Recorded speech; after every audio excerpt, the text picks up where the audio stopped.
Lisa қайта оралады. Жаңа альбомының күні де белгілі болды. Blackpink мүшесі жаңа жеке жобасын ресми түрде жариялады. Жаңа альбомының атауы Press Play, ал жарыққа шығатын күні 2026 жылдың 23 қазаны. Лисаның алғашқы жеке альбомы Alter Ego шыққанда, бүкіл әлем оның жеке орындаушы ретіндегі мүмкіндігіне тағы бір рет көз жеткізді.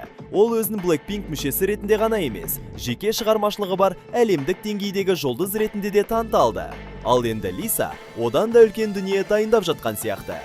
Қазір жаңа альбомның жұмысы енді басталып жатыр. Лисаның айтуынша, ол студияда түрлі дыбыстарды сынап, эксперимент жасап жатыр.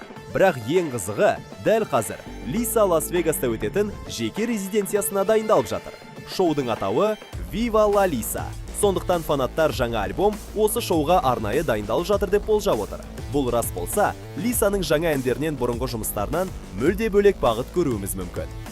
Саунд әлде қайда жанды, сахнаға бейімделген әрі тыңдаушыға жаңа әсер сыйлайтындай болады деп күтілуде. Лиса тіпті оның бұрынғы өнерлерін көрген жанкүйерлердің өзін жаңа жобасымен таңғалдырғысы келеді.